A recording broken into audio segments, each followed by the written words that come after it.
How well I remember the Girton May ball last year, when Priscilla and I left the dance and punted off to Grantchester. It was hard going. I was a little tired from dancing. The pole was heavy, and it was 5 miles down the A11 to the river. It was a still, cool, moonlit evening, only disturbed by the icy rattling sound of Priscilla's breaths smacking together. How divine she looked in her long white dress, covered in little pink and yellow chipolatas. Darling, I murmured, heady with love, will you marry me?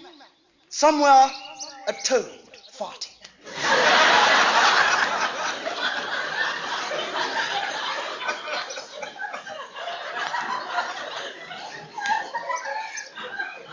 Priscilla arched forward and flared her nostrils so wide, I could see a tiny plump prawn lodged in the left-hand one. Suddenly I knew she was the girl for me. Deftly maneuvering my pole, I headed towards the bank. There was a gentle bumping sound as the punt ran into the carcass of a don wearing a lady's undergarment on his head. I thrust him aside, and Priscilla got lightly to her feet and stepped out of the punt. Darling, I called. We haven't reached the bank yet. She gave a carefree moan, and I plunged into the water, dark and moonlit and rippling with used condoms. We strode ashore. Man and woman. Priscilla's breasts were heaving and uprooting little rhododendron bushes all over. With superb aplomb, she hurled me to the ground, hailed a passing porter, and rode off on into the night. And I was left alone. Alone but with the gentle throbbing of chaffinches, masturbating in the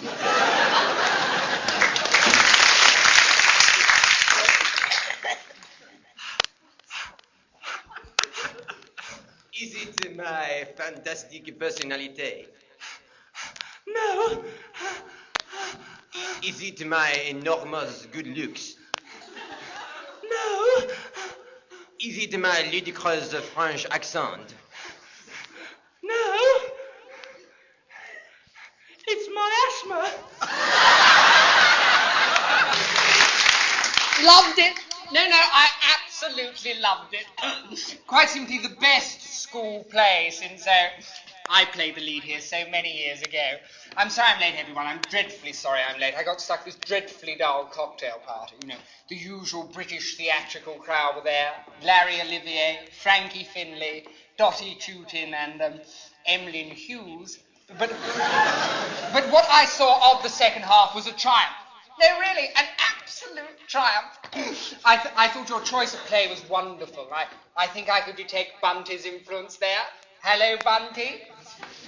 Bunty, my dear old English teacher, oh, so courageous to have chosen to have done Journey's End. In drag. You know, boys, Bunty has such wonderful theatrical judgment. You know, he came up to me after I played the lead here, coincidentally in Journey's End, and he said to me, Charles, one day you are going to be the most colossal success. And how right he was. But you know, to be a colossal success in the British theatre, one does have to give an awful lot of oneself to one's art. You know, only the other day I was looking around for a subject for my new play, and the most ghastly thing happened. My dear friend, Lillian, died. You know, boys, Lillian came up to me the day before she died. She said, Charles, you're quite simply the most talented person in the world. And that's what I really miss about Lillian. And so I decided to call my new play, in her memory, quite simply, Charles. And a copy of my new play is this year's drama prize. And so, dear boys, I must take my leave of you and join Bunty in the Master's Common Room for a bit.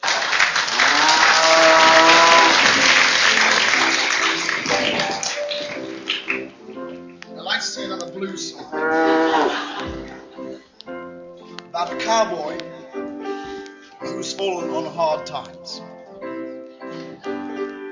I'm sitting on the floor of the jailhouse, And I'm feeling so down and so blue. And I'll never forget what my dear loved one said. She said, move, move, move. Now man on the range sure gets lonely, like a ship without a rudder. There's a lowing of the herd, and his feelings get stirred, and he fancies a bit of the udder. Now one of those guys was called William. We sing of his escapades still. He was made of such stuff that cows weren't enough, and we called him Buffalo Bill. I'm an old cowpoke, and a shore-eating West Ranger.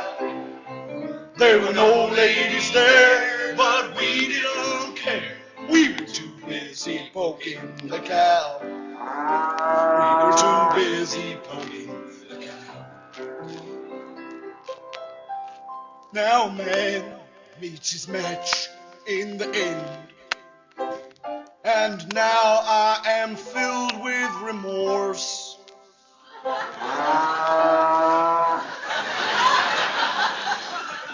I came into town, there were no cows around, but I shouldn't have poked the sheriff's wife. So I'm sitting on the floor of the jailhouse, and I'm feeling so down and so blue. And I'll never forget what my dear loved one said. She said, move, move, move. Yes, she did. She said, move, move, move.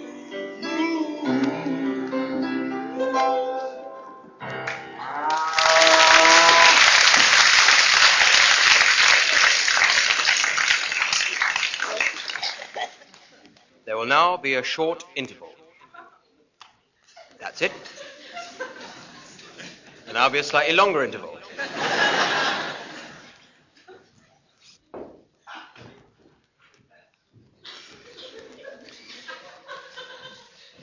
Well, that's the end of that interval. The second half of the show will commence after an intermission of 15 minutes, which is going to start in 3 minutes' time. Meanwhile, we'll be taking a break. I'm not saying any more. I'm not staying here all through the interval talking to you. You could go outside and discuss the first half, for example.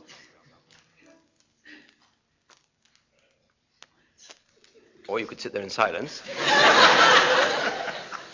I'm not saying any more.